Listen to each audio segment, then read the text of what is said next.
Story 1, Eat Your Stale Bread.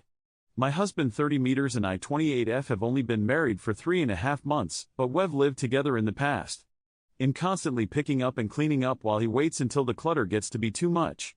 For that reason, I usually leave his desk and other personal spaces alone and tend to other areas while letting him do as he sees fit with his things and areas.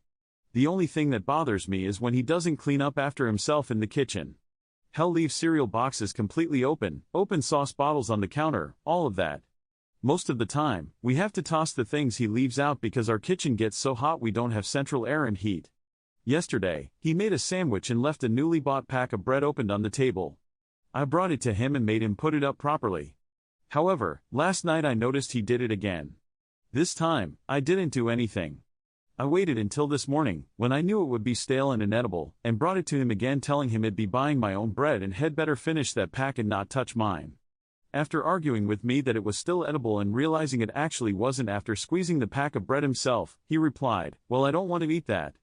I just shrugged my shoulders and reiterated that my bread will not be touched. His face was enough for my satisfaction. Update: he ran to the store for our barbecue today and grabbed a bread box too. Also, you all are way too serious. This was written lightheartedly and with his knowledge.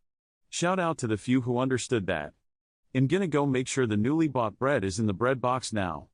Commenter says, Mosville says, it kinda sounds like you're married to a child. Commenter says, upset_pachyderm says, my husband never learned how to clean as you go because his father wouldn't let his mother teach him. Men don't clean, that's women's work, he'd say. So my husband's method was to make messes all week and then clean it all on the weekend. When he'd cook, the kitchen was a disaster. I finally got so fed up, I just left the mess. About midweek, he noticed that there were no clean pots or pans. I told him that's okay, just wait until the weekend and they'll miraculously all be clean. The look on his face was awesome.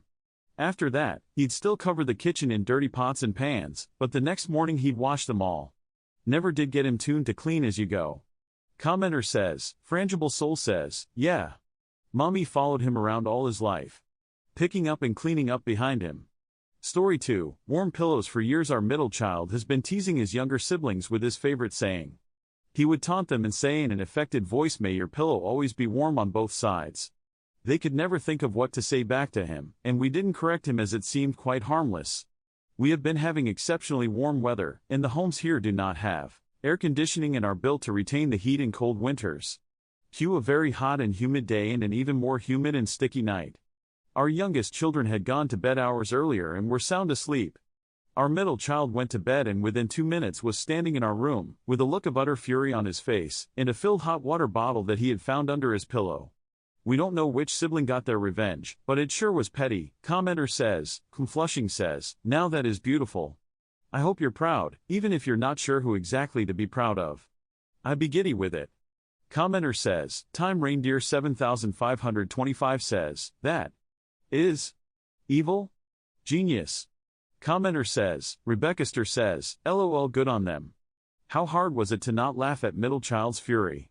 Story 3, refuse to wait on us until after the deal expires? This is what happens. This is a story from my dad as I was very young when this happened.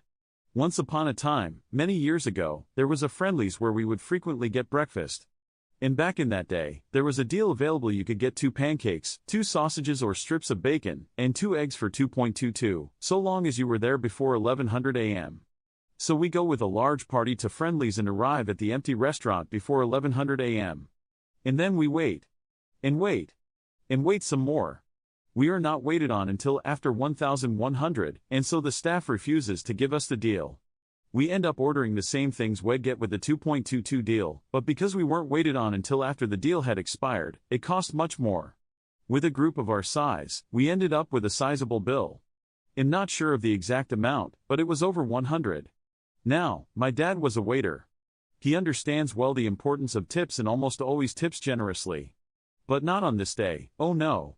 On the day of this incident, you know what tip my dad left? 2.22. Commenter says, Tiki_Tavi says, I have seen managers intentionally make staff do stuff like this. Promos are usually loss leaders and therefore reduce any bonuses the managers get. Commenter says, Grey Muzzle Coyote says, a local pizza place did the same thing to me. Waited nearly 10 minutes after the happy hour ended to take our order. A 20-minute wait altogether. Guess what? I paid cash and only paid what the happy hour price was. Manager said he'd call the cops. I said go right ahead you crook. Cops weren't called, we never went back. Commenter says, the dreaded cook says, when I was 16 or 17, I got pulled over for speeding on my way home. I got pulled over at 850, about 6 minutes from home. In my home state, under 18, you can't drive past 9 p.m.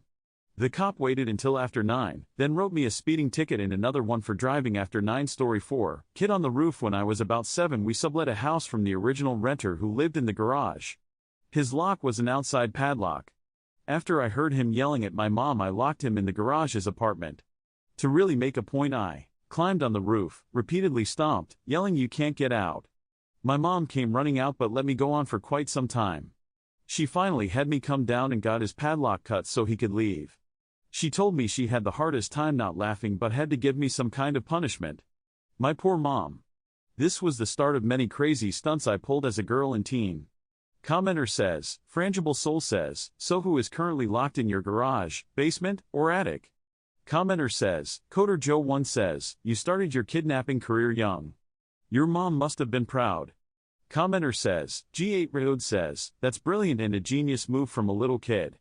Well played. Thanks for watching, I love you. Follow Reddit Echoes for more.